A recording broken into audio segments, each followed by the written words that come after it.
এবার ইডির হাতে গ্রেফতার সন্দেশখালী কাণ্ডের মাস্টার মাইন্ড শেখ শাহজাহান। একেবারে আদালতের অনুমতি নিয়ে আজ বসিরহাট জেলে গিয়েছিলেন ইডির আধিকারিকরা। দীর্ঘক্ষণ ম্যারাথন জিজ্ঞাসাবাদ করা হয় এবং তারপর ইডি তাকে গ্রেফতার করেছে। সন্দেশখালীতে জমি দখলে যে সমস্ত অভিযোগ ছিল সেই অভিযোগ সংক্রান্ত মামলায় তাকে জিজ্ঞাসাবাদ করতে গিয়েছিল এনফোর্সমেন্ট ডিরেক্টরেটের আধিকারিকরা। সুকান্ত মুখোপাধ্যায় আমাদের প্রতিনিধি রয়েছেন আমাদের সঙ্গে টেলিফোন লাইনে। সুকান্ত, এবার তাহলে সিবিআই এর হাত থেকে ইডির হাতে গ্রেফতার হলেন শেখ শাহজাহান। ঠিক কি অভিযোগের পরিপ্রেক্ষিতে ইডি তাকে গ্রেফতার করলো? একদমই, দেখো আজকে বেলা 1টা থেকে যে টানা ম্যারাথন জিজ্ঞাসাবাদ চলছিল বসিরহাটের উপসংশোধনাগারে শেখ শাহজাহানকে ইডির তরফে, এবং ল্যান্ড গ্র্যাবিং অর্থাৎ জমি জবরদখল মামলাতে তাকে টানা জিজ্ঞাসাবাদ করা হয়। এবং একসময় ইডি সূত্রে যেটা জানা যাচ্ছিল যে কোনো রকম সহযোগিতা তিনি কিন্তু ইডি আধিকারিকদের করছিলেন না। বারবার তাকে সমস্ত প্রশ্ন করা হচ্ছিল, কখনো তিনি তার আইনজীবীকে টাকার পরামর্শ দিচ্ছিলেন, কখনো তিনি বলছিলেন যে তার কিছু মনে নেই, তাকে বিভ্রান্ত করছিলেন, অর্থাৎ তদন্তে অসহযোগিতা বা নন কোঅপারেশন করছিলেন।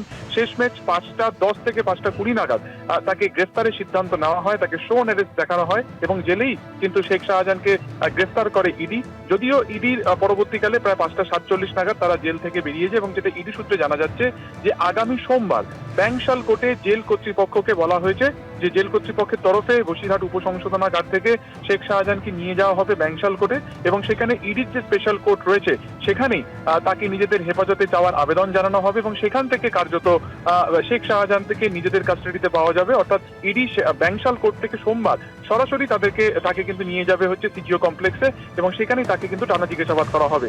ল্যান্ড গ্র্যাবিং অর্থাৎ জমি জবরদখলকে কেন্দ্র করে একটি মামলা দায়ের করা হয়েছিল, একটি ইতিহার দাখিল করা হয়েছিল এবং আজকে ইডির তরফে একটি টিম সিজিও কমপ্লেক্স থেকে সকালেই তারা বসিরহাট আদালতে আসে এবং সেখান থেকে তাকে ইন্টারোগেশন বা তাকে জেরা করার অনুমতি পেয়ে তারা সঙ্গে সঙ্গে জেলে চলে যায় 1টা নাগাদ এবং 1:30টা থেকে এই ইন্টারোগেশন শুরু হয়। এবং যেটা তোমাকে বললাম যে টানা তাকে এই ম্যারাথন জিজ্ঞাসাবাদ পর্বে তিনি কিন্তু টানা অসহযোগিতা করছিলেন এবং শেষমেশ তাকে গ্রেফতার করা হয়।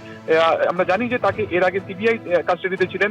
সিবিআই কাস্টাডি শেষের পরে সেই মামলাতে মূলত ছিল যে ইডি তাকে রেশন দুর্নীতি মামলাতে যখন গত 5ই জানুয়ারি তার আকুঞ্জিপাড়ার বাড়িতে গিয়েছিল তখন ইডি আধিকারিকদেরকে মারধর করা হয়। সেই ঘটনাতে সিবিআই তাকে নিজেদের কাস্টাডিতে রেখেছিল।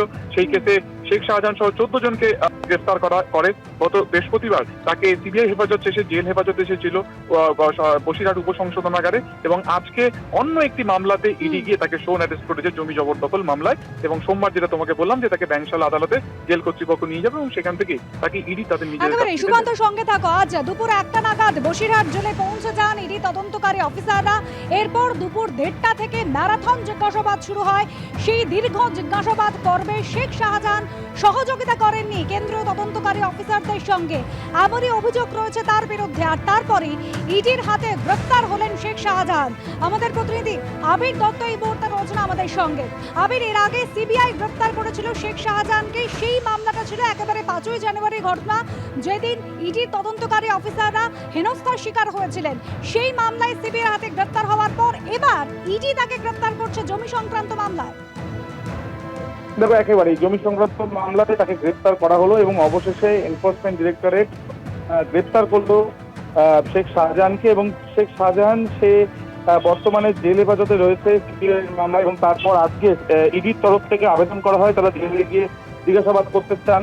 সেই আবেদন মঞ্জুর হয় বসিরহাট মহকুমা আদালত থেকে এবং তারপর দীর্ঘ জিজ্ঞাসাবাদের পর তারা 5টা বেজে 10 মিনিটে তারা সিদ্ধান্ত নেন যে তাকে গ্রেফতার ঘোষণা করা হবে এবং সেই মর্মে তারা পিএমএলএ অ্যাক্টে হিসাবে অনুযায়ী তাকে গ্রেফতার করেন এবং পিএমএলএ অ্যাক্টে তাকে গ্রেফতার করার পর যেটা জানা যাচ্ছে যে আগামী সোমবার দিন পিএমএলএ কোর্ট ইডি সেই কোর্টে তাকে পেশ করা হবে এবং সেখানে গিয়ে হেফাজতে চাইবে এনফোর্সমেন্ট ডিরেক্টরেট। অবশেষে শো অন অ্যারেস্ট করা হয়েছে এখন এবং অবশেষে হেফাজতে নেওয়ার প্রক্রিয়া শুরু হবে বা আবেদন করা হবে সোমবার দিন, এমনটাই জানা যাচ্ছে ইডি সূত্র থেকে। শেখ শাহজাহান সে সিবিআই এর হেফাজতে সে ছিল এবং বর্তমানে জেল হেফাজতে এবং আজকেই সকালবেলা আমরা দেখলাম যে ইডির টিম তারা গিয়ে পৌঁছলো বসিরহাট আদালতে এবং তার পরবর্তীকালে ইন্টারোগেশনের পর তাকে শো অন অ্যারেস্ট করা হলো, অর্থাৎ তাকে গ্রেফতারের সিদ্ধান্ত নিল ইডি এবং এই মর্মে সোমবার দিন তারা হেফাজতে আবেদন জানাবে পিএমএলএ কোর্টে। ধন্যবাদ আবির। প্রধানমন্ত্রী নরেন্দ্র মোদী কৃষ্ণনগরে বিজেপি প্রার্থী অমৃতা রায়কে তিনি ফোনে আশ্বাস দিয়েছিলেন ইডি যে ৩,০০০ কোটি টাকা বাজেয়াপ্ত করেছে তা সাধারণ মানুষকে ফেরত দেওয়া হবে। আর এবার সেই মন্তব্যকে হাতিয়ার করে অভিষেক বন্দ্যোপাধ্যায় মথুরাপুরে জনসভা থেকে কটাক্ষ করলেন বিজেপিকে। তিনি বলছেন ১০ বছর ধরে সারদা তদন্ত চলছে, কেউ ফেরত পেয়েছে টাকা। বাংলার পাশাপাশি তামিলনাড়ুর বিজেপি প্রার্থীকেও ফোনে একই কথা বলছেন প্রধানমন্ত্রী। তার মানে দেশের ১৪০ কোটি মানুষকে ৩,০০০ কোটি টাকা ফেরত দেবেন মোদী, অর্থাৎ প্রত্যেককে ২১ টাকা করে দেবেন প্রধানমন্ত্রী। তারপর ৫ বছরের জন্য ভোট চাইবেন। কুলপের জনসভা থেকে আজ ঠিক কি বলেছেন অভিষেক বন্দ্যোপাধ্যায় শোনাবো।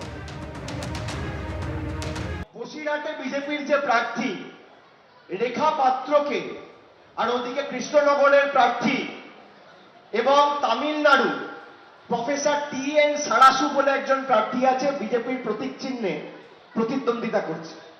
এদেরকে ফোন করে বলেছে যে ইডি ৩,০০০ কোটি টাকা রেড করে বাজেয়াপ্ত করেছে, আমি এই টাকা মানুষকে ফেরত দেবো। তার মানে ৩,০০০ কোটি টাকা যদি প্রধানমন্ত্রী ফেরত দেয়, এক একটা মানুষ কত টাকা পাবে জানেন? ২১ টাকা। ২১ টাকা দিয়ে আপনার ৫ বছরের ভোট চাইছে, এদের ফাঁদে পা দেবেন?